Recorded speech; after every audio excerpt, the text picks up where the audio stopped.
Assalamualaikum warahmatullahi wabarakatuh.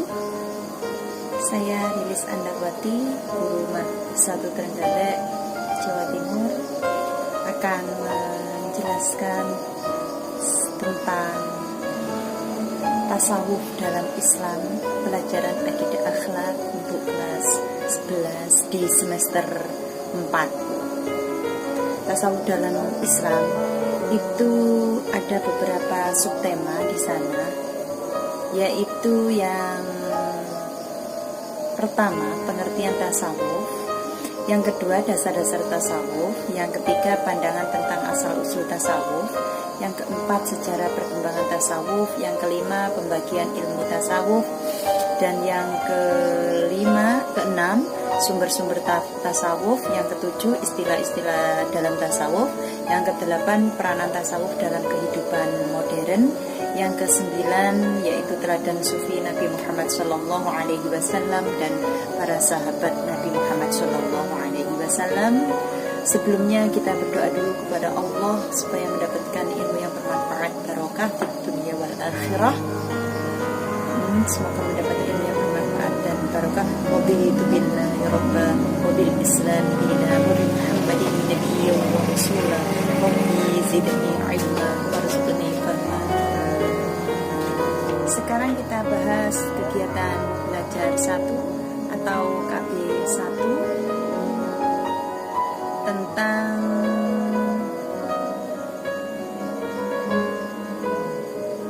tasawuf dalam Islam. Apa itu tasawuf? Apa itu tasawuf? Ya.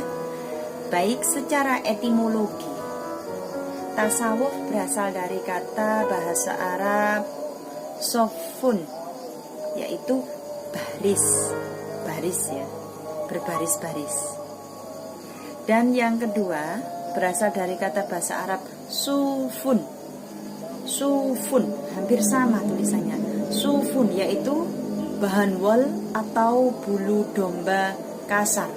Bulu domba kasar itu biasanya dipakai oleh orang-orang sufi zaman dahulu ya. Sekarang juga ada yang pakai seperti itu, bulu domba itu yang tebal ya, yang tebal terus panjang itu namanya sufun, bahan wol atau bulu domba kasar.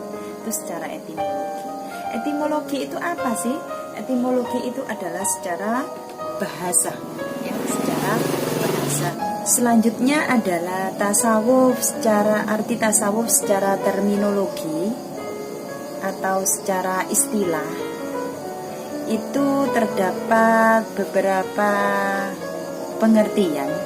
Yang pertama menurut Imam Junaid ya, menurut Imam Junaid, tasawuf artinya adalah mengambil setiap sifat mulia dan meninggalkan setiap sifat rendah. Itu artinya mereka pelaku tasawuf menghindari perilaku tercela, akhlak tercela.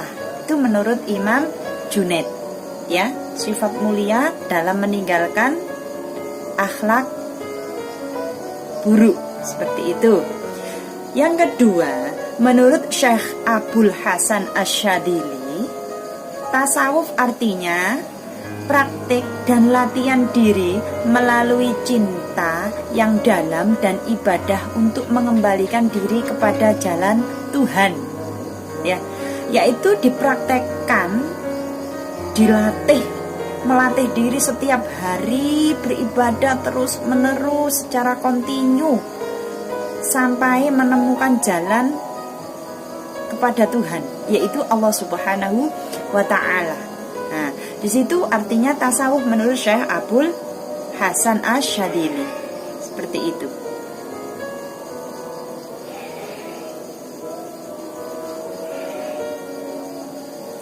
Kemudian yang ketiga, menurut Ibnu Khaldun, tasawuf itu semacam ilmu syar'iyah yang timbul kemudian dalam agama ya, semacam ilmu syar'iyah yang timbul kemudian dalam agama. Biasanya itu adalah mereka menyendiri dengan Tuhan. Biasanya itu berkholwat. Kalau zaman dulu ya, orang puasa, ya puasa, terus pergi ke gunung, pergi ke hutan, di sana sendiri, dia merasa dia itu adalah bersama Tuhan, bersama Allah, menikmati hal itu. Nah, itu menurut Ibnu Khaldun arti daripada tasawuf. Sekarang menurut Ibnu Maskawai, tasawuf adalah suatu akhlak yaitu yang dalam keadaan suatu diri atau suatu keadaan diri atau jiwa seseorang yang mendorong untuk melakukan perbuatan dengan senang tanpa didahului oleh pemikiran. Jadi kalau dia itu berfirasat, aku kepingin melakukan seperti itu, wes gak usah mikir, langsung dilakukan.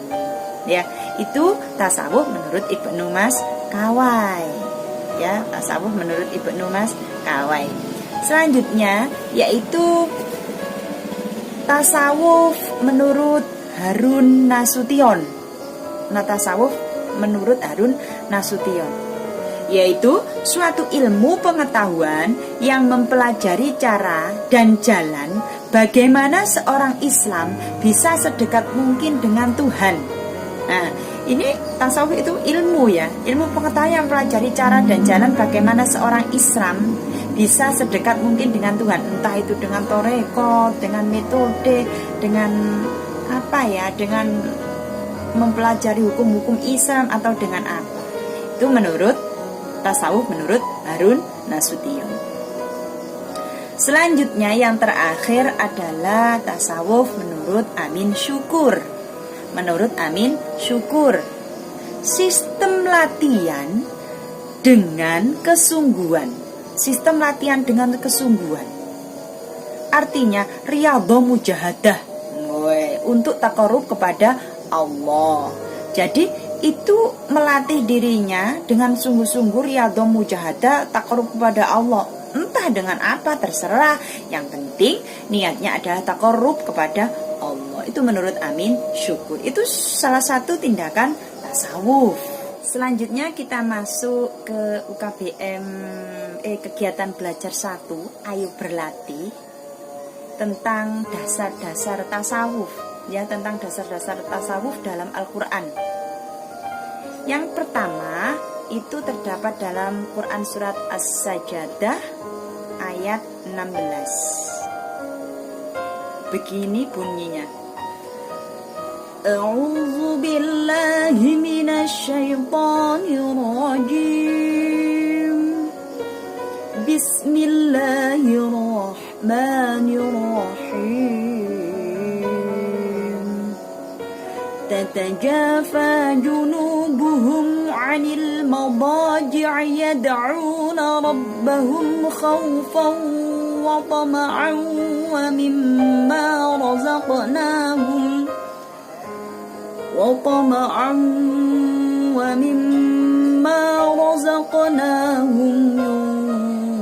ينفقون. Itu ayat As-Sajdah ayat 16, artinya lambung mereka jauh dari tempat tidurnya dan mereka selalu berdoa kepada Robnya dengan penuh rasa takut dan harap, serta mereka menafkahkan apa-apa rezeki yang kami berikan. Jadi memberikan rezeki yang telah Allah berikan, menginfakkan, menafkahkan rezeki yang diterima kepada orang. Selanjutnya yang kedua adalah dasar-dasar tasawuf. Yang kedua adalah Quran surat Asy-Syams ayat 7 sampai 10. Bismillahirrahmanirrahim. Wa nafsin wa ma sawwaha fa alhamaha fujuraha wa taqwaha. Qad aflaha man zakkaha wa qad khaba man dassaha. Yang artinya, dan jiwa serta penyempurnaannya, ciptaannya, maka Allah mengilhamkan kepada jiwa itu jalan kefasikan dan ketakwaannya. Sesungguhnya beruntunglah orang yang mensucikan jiwa itu, dan sesungguhnya merugilah orang yang mengotorinya. Ya, seperti itu. Jadi bertawakal. bertawakal atau bertakwa kepada Allah. Itu adalah surat Asy-Syams. Selanjutnya adalah surat Asy-Syura ayat 20. Asy-Syura ayat 20. Mungkin kalian sudah menulisnya ya. Asy-Syura ayat 20, yaitu yang berbunyi, "Man kana yu'minu billahi wal yawmil akhir wa man yattaqillaha yaj'al lahu mukhraja wa yarzuqhu min haitsu la yahtasib wa man yatawakkal 'ala Allahi fa huwa hasbuh innallaha balighun amrih qad ja'ala Allahu likulli syai'in qadara." Apabila mereka telah mendekati akhir iddahnya, maka rujukilah mereka dengan baik dan lepaskanlah mereka dengan baik dan persaksikanlah dengan 2 orang saksi yang adil di antara kamu, dan hendaklah kamu tegakkan kesaksian itu karena Allah. Demikian diberi pengajaran.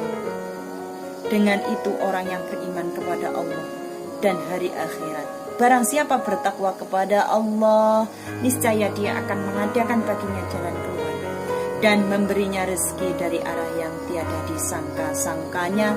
Dan barang siapa yang bertawakal kepada Allah, niscaya Allah akan mencukupkan keperluannya. Sesungguhnya Allah melaksanakan urusan yang dikehendakinya. Sesungguhnya Allah telah mengadakan ketentuan bagi tiap-tiap sesuatu. Nah, gitu ya. Jadi kalau kita melakukan kesalahan, itu segeralah kita bertaubat, ya, beristighfar, seperti itu. Selanjutnya, dasar-dasar tasawuf adalah ini di Asy-Syura ayat 20 ayat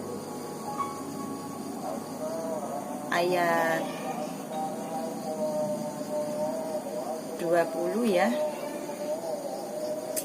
Asy-Syura ayat 20, "Man kana yuridu harathul akhirati nazid lahu min harathihi wa man kana yuridu harathad dunya nu'tihi minha wa ma lahu fil akhirati min nasib." Barang siapa yang menghendaki keuntungan di akhirat, akan kami tambah keuntungan itu baginya. Dan barang siapa yang menghendaki keuntungan di dunia, kami berikan kepadanya sebagian dari keuntungan dunia, dan tidak ada baginya suatu bahagiaan pun di akhirat. Begitu artinya. Selanjutnya adalah Quran surat Al-Hadid ayat 20. "I'lamu annamal hayatud dunya la'ibun wa lahwun wa zinatun wa tafakhurun bainakum wa takathurun fil amwali wal awlad kamathali ghaythin a'jabal kuffara nabatuhu thumma yahiju fatarahu musfaran thumma yakunu hutama wa fil akhirati 'adzabun syadidun wa maghfiratun minallahi wa ridwan wa mal hayatud dunya illa mata'ul ghurur." Ketahuilah bahwa sesungguhnya kehidupan dunia ini hanyalah permainan dan sesuatu yang melalaikan perhiasan dan bermegah-megah antara kamu, serta berbanggaan tentang banyaknya harta dan anak, seperti hujan yang tanamannya mengagumkan para petani. Kemudian tanaman itu menjadi kering dan kamu lihat warnanya kuning, kemudian menjadi hancur. Dan di akhirat nanti ada azab yang keras dan ampunan dari Allah serta keridhoannya. Dan kehidupan dunia ini tidak lain hanyalah kesenangan yang menipu. Jadi harta dunia, anak, perhiasan yang bermegah-megah, semuanya itu adalah la'bun, permainan. ya dalam surat Al-Hadid ini. Itu tidak ada gunanya semuanya, kecuali kalau kita berlaku zuhud atau tawakal kepada Allah. Pandangan tentang asal usul tasawuf, yaitu pandangan itu semacam apa ya, kayak orang lain memandang saya itu seperti apa, saya memandang kalian itu seperti apa. Dari sisi mana saya memandang? Dari sisi mana orang lain memandang saya? Kalau orang lain itu memandang saya dari depan, kelihatan hidung saya mancung, mata saya indah, bulat, bersinar terang, ya. Kalau orang melihat saya dari samping, oh ternyata Bu Lilis itu pesek irungnya, lambenya mulutnya jeber, bibirnya jeber. Kalau orang melihat dari atas kepala Bu Lilis itu bilang, oh Bu Lilis itu kepalanya bunder, kakinya nggak kelihatan, tangannya juga nggak kelihatan. Itu namanya pandangan. Bagaimana seseorang itu memandang tentang asal usul tasawuf, dipandang dari mana? Nah, paham ya tentang tasawuf, sufi ya. Baik, sufisme berasal dari kata suf, yaitu pakaian yang terbuat dari wol pada kaum Asketen. Nah, itu pandangan yang pertama. Selanjutnya, pandangan yang kedua tentang asal usul tasawuf itu dari mana. Nah, di sana ada seorang menyebut, oh teko sufisme. Dari mana itu?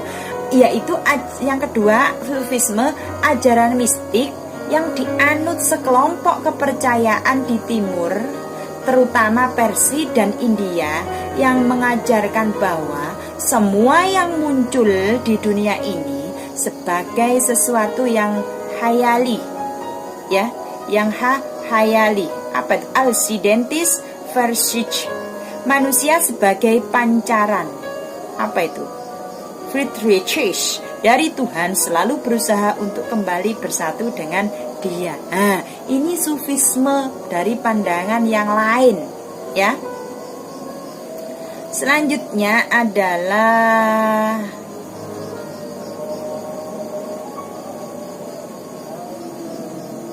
pandangan tentang asal usul tasawuf. Pandangan tentang asal usul tasawuf. Paham tasawuf itu ada dua. Satu, perasaan kebatinan yang ada pada sementara orang Islam sejak awal perkembangan agama Islam. Sejak awal berkembangnya agama Islam itu orang itu sudah mengenal tasawuf. Ya, sebenarnya sudah mengenal tasawuf. Dari mana? Dari tajamnya perasaan batin. Yang kedua yaitu adat atau kebiasaan orang Islam baru yang bersumber dari agama-agama non-Islam dan berbagai paham mistik. Nah, kayak semacam rasa gitu, kayak Roy Kiyoshi itu ya. Sepertinya saya merasakan bau-bau aroma yang tidak enakkan begitu, aroma. Nah, itu sudah ada adat kebiasaan tasawuf, ya, semacam itu. Ya, pandangan tentang asal usul tasawuf yang terakhir. Tasawuf dan sufi berasal dari kota Basrah di negeri Irak, yaitu yang biasa dikenal dengan sufi. Ya, pelakunya dikenal dengan sufi. Nah, di sini soal hakikat tasawuf itu bukanlah ajaran Rasulullah dan bukan pula ilmu warisan dari Ali bin Abi Thalib. Sejarah perkembangan tasawuf secara kronologi waktu pada abad pertama dan kedua Hijriah dinamakan fase kezuhudan. Yang kedua pada abad 3 dan keempat Hijriah dinamakan fase tasawuf. Yang pada abad kelima Hijriah dinamakan fase konsolidasi, memperkuat tasawuf dengan Al-Quran dan hadis, atau disebut dengan tasawuf sunni, ya, tasawuf yang sesuai dengan tradisi sunnah Nabi dan para sahabatnya. Yang pada abad ke-6 Hijriah itu namanya tasawuf falsafi, yaitu tasawuf yang memadukan antara rasa dan rasio tasawuf bercampur dengan filsafat. Ini tasawuf falsafi itu biasanya tasawuf modern. Nah, zaman sekarang itu bisa dinamakan tasawuf falsafi. Ya, zuhud itu zaman sekarang agak-agak kurang ada ya, seperti itu. Sekarang kita masuk dalam kegiatan belajar 2, KB 2, masih di UKBM 1, ilmu tasawuf. Yang pertama adalah pembagian ilmu tasawuf. 1. Tasawuf akhlaki, yaitu tasawuf yang membicarakan tentang nilai-nilai etis, moral atau perbaikan akhlak. Ya, itu yang pertama, perbaikan akhlak. Biasanya itu berpotensi untuk menjadi baik. Biasanya dilakukan dari akal dan kolbu. Akal itu akal pikiran, kolbu itu adalah hati. Semacam itu. Dan tasawuf akhlaki ini mempunyai tahap sistem pembinaan akhlak ya. Pembinaan akhlak, kelakuan, pembinaan perilaku. Yang pertama adalah takhalli. Takhalli adalah yaitu mengosongkan diri. Mengosongkan diri dari perilaku dan akhlak tercela. Kecintaan yang berlebihan kepada urusan duniawi. Yang kedua adalah tahalli. Tahalli adalah mengisi dan menghiasi diri. Menghiasi diri semacam apa? Semacam sikap, perilaku, dan akhlak terpuji. Yang ketiga adalah tajalli. Ya, tajalli itu terungkapnya nur ghaib.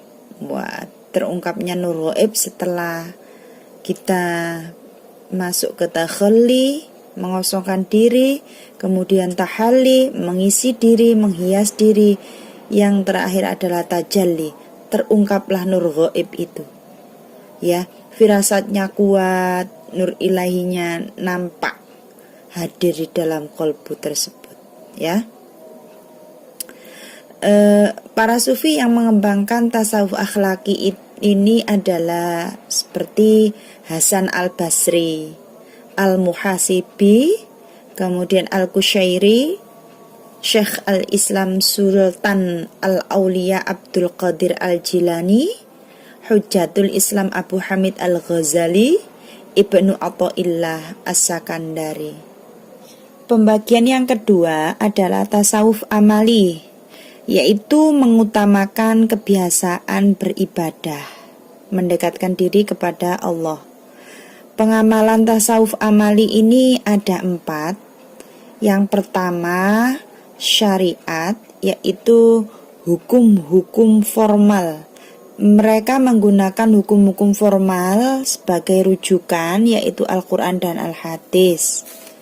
Yang kedua adalah torekot, yaitu mereka seringkali menggunakan metode pengarahan jiwa dan moral.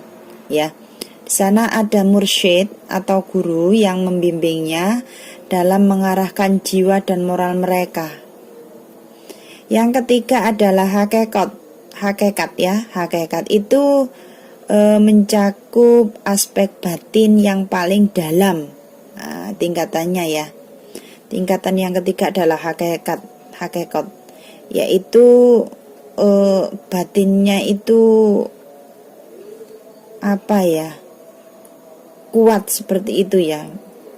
Batinnya itu kuat ya,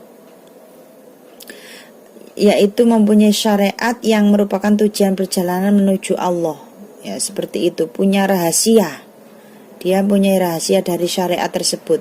Yang keempat adalah makrifat. Makrifat sendiri itu berasal dari kata arafa ya'rifu ya, itu tingkatan yang keempat tertinggi, artinya pengetahuan atau pengalaman. Nah, di situ adalah pengetahuan tentang siapa? Pengetahuan tentang Tuhan. Yang di mana lo kok tahu ya? Ya melalui hati sanubari. Ya, hati sanubari daripada tingkatan-tingkatan yang sudah dilaluinya dari syariat, torekot, hakikat, kemudian dia mencapai tingkat makrifat. Ya, hatinya itu semacam bersinar. Hati melalui hati sanubari itu seakan-akan dia mengenal, mengetahui Allah, semacam itu. Yang ketiga adalah tasawuf falsafi, yaitu tasawuf yang membicarakan tentang masalah-masalah pemikiran yang mendalam atau metafisik. Nah, ini yang metafisik ini yang biasanya tidak bisa kita raba ya, tapi bisa kita rasakan, yaitu dimana bagian-bagiannya ada 3. Hulul ya, hulul itu kesatuan antara khalik dengan makhluk ya, berasal dari kata hal itu ya, keadaan. Jadi keadaan ini adalah menyatu antara pencipta dengan yang dicipta. Nah, siapa yang awalnya menganut paham hulul ini, yaitu Al-Halaj ya.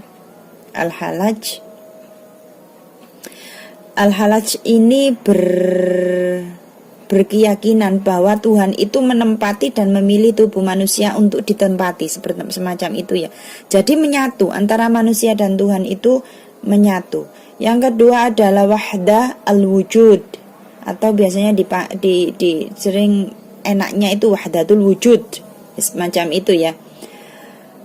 Ini juga manusia bersatu padu dengan Tuhan. Nah, ini tingkatannya lebih atas dari hulul. Hulul tadi Tuhan yang menempati manusia, dan ini wahdatul wujud itu manusia bersatu padu dengan Tuhan. Ya, bersatu padu itu bukan dari zatnya. Nggak boleh kalau menyatukan diri kita dengan Allah itu dari zatnya, itu tidak boleh ya. Sifat-sifat itu yang memancar, sifat-sifat Tuhan itu loh yang memancar pada diri manusia ketika manusia sudah melakukan proses fana ya. Fana itu apa ya? Musnah. Apa yang musnah? Perbuatan yang jelek. Nah, itu akan terpancar. Perbuatan jelek itu fana, kemudian sifat-sifat Tuhan itu yang memancar dalam diri kita. Nah, sifat-sifat Tuhan yang mana? Ya, Rahman, Rahim, Aziz, Qawi, itu memancar dalam tubuh, itu namanya wahdatul wujud ya. Salah satu bentuk wahdatul wujud. Yang ketiga adalah ittihad. Ittihad itu adalah pancaran nur ilahi. Nah, lebih tinggi lagi dari wahdatul wujud. Nah, ini sudah memancarkan nur ilahi, cahaya ilahi. Siapa yang membawa faham ittihad ini? Yaitu Abu Yazid Al-Bustami. Nah, semacam itu. Kadang di sini adalah manusia hilang kesadarannya. Nah, hilang kesadarannya, tidak sadar bahwa dia itu adalah terpancar nur ilahi. Sumber-sumber ilmu tasawuf itu ada 8. Yang pertama itu dari Allah Subhanahu wa Ta'ala tentunya, yaitu berupa Al-Quran, kalamullah. Nah, itu sumbernya ilmu tasawuf. Yang kedua adalah Rasulullah Sallallahu Alaihi Wasallam. Nah, itu adalah sumber-sumber seperti hadis ya yang diriwayatkan oleh Rasulullah dan ya. Kemudian yang ketiga adalah pengalaman sahabat ya, Abu Bakar, Umar, Utsman, Ali. Itu merupakan sumber-sumber ilmu tasawuf di sana. Yang keempat adalah ijma' sufi. Ijma' itu kumpulan ya, kumpulan pendapat orang sufi ya, orang sufi. Zaman sekarang ada nggak sufi? Ada. Ya, itu bisa nggak ijma itu ada. Itu dosen saya ada di Gusnya mana itu Gusnya Darul Ulum itu. Nah, itu juga membuat buku yang tentang fikih, itu sekarang diterbitkan di Timur Tengah. Kemudian yang kelima adalah ijtihad sufi. Ijtihad itu adalah kesungguhan dalam menentukan atau membuat suatu hukum. Nah, itu ijtihad sufi. Boleh kalau betul ya dilipat gandakan, kalau salah ya sudah, nggak apa-apa, itu namanya ijtihad sufi. Yang selanjutnya adalah qiyas sufi. Qiyas ini adalah seseorang yang mengeluarkan pendapat. Kalau ijma itu kumpulan banyak orang, 5 orang, 6 orang, 3 orang, itu ijma. Nah, qiyas itu satu ya. Yang selanjutnya yang ketujuh adalah nurani atau firasat sufi. Ini juga boleh loh, sumber-sumber ilmu tasawuf itu dari nurani seorang sufi atau firasat. Mempunyai firasat itu dari mana datangnya? Dari hati ya. Firasat itu, nurani itu dari hati. Tentunya sufi yang bagaimana? Ya sufi yang positif, sufi yang sudah menjalani makom-makom tertentu ya.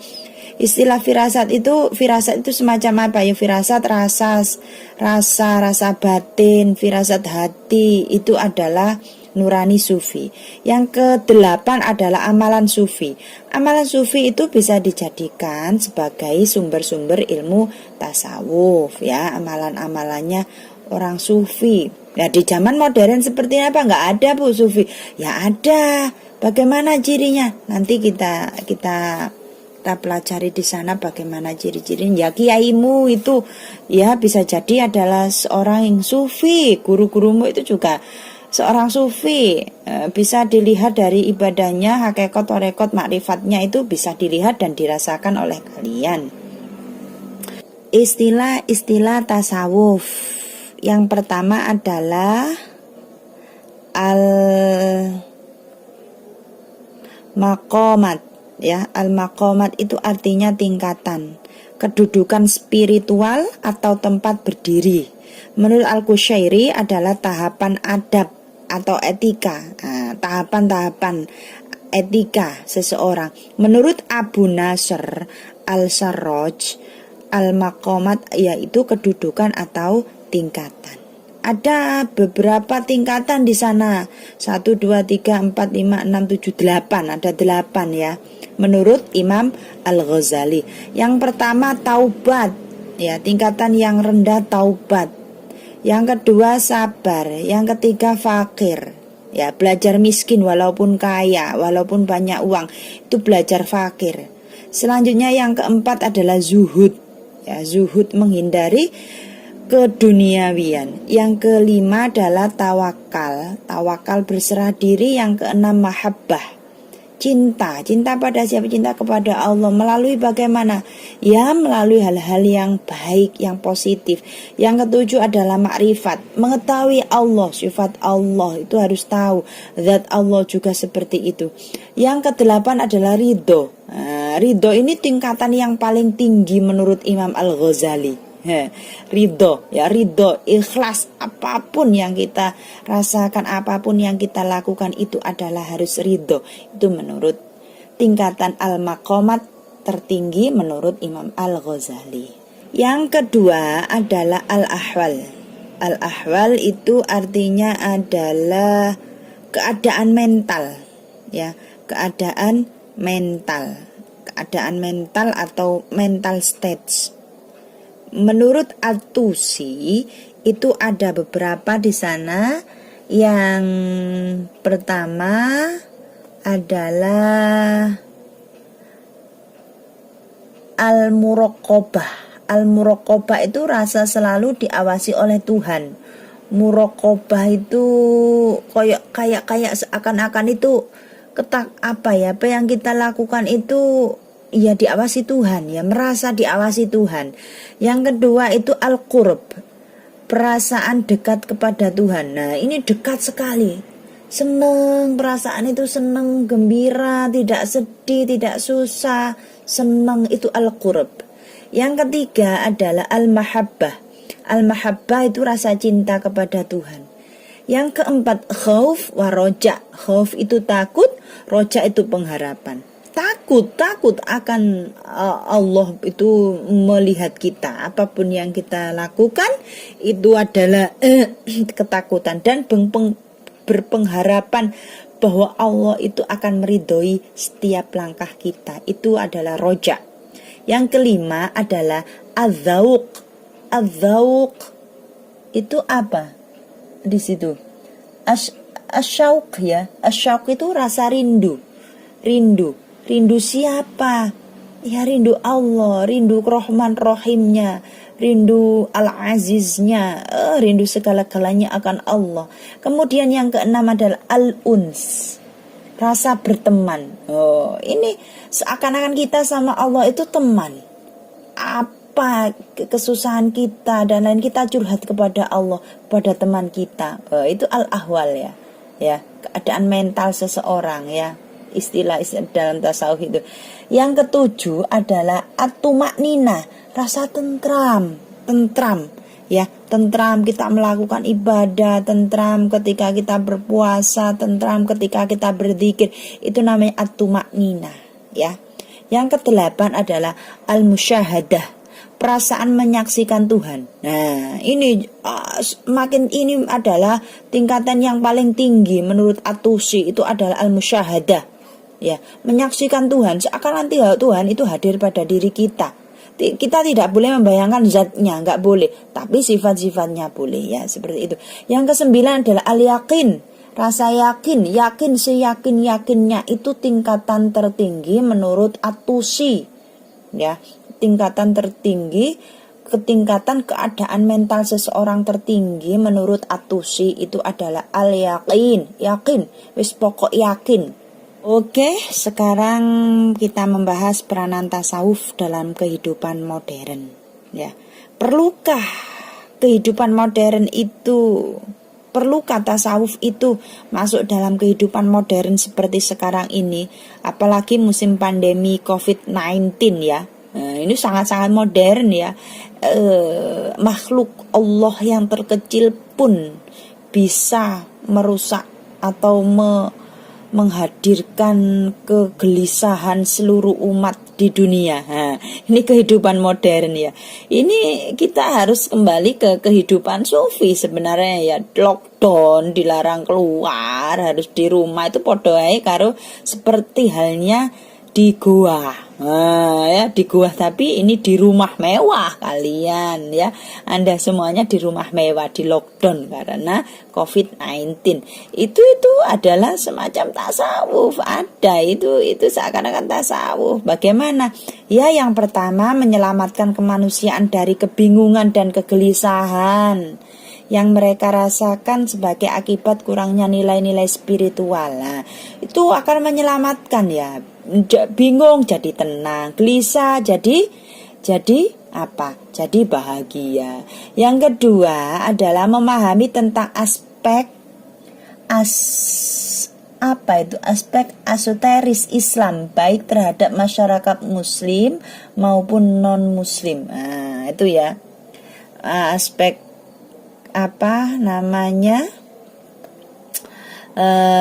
memahami aspek asetoris itu adalah semacam bisa dikatakan adalah aspek kehidupan yang sangat ngeri ya, sangat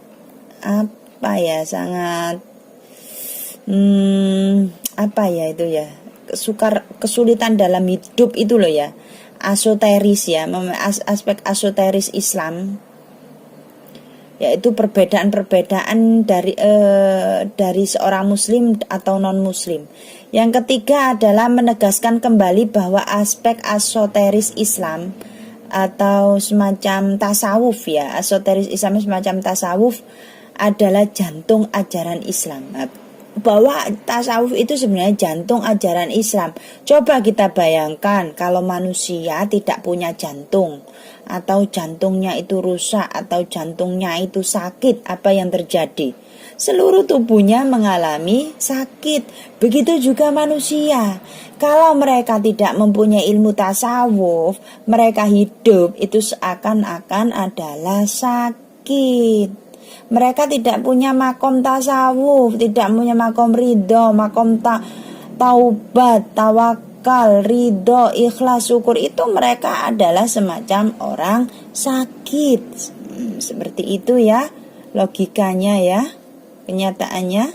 Selanjutnya adalah pengalaman sufi yang dialami oleh Nabi Muhammad SAW. Yang pertama adalah berkhulwat di Gua Hira. Ya. Kita memandang loh, Nabi Muhammad kok iso ke gua lah, itu adalah pengalaman sufi Nabi Muhammad. Nah ya, wahyu pertama turun itu di Gua Hira.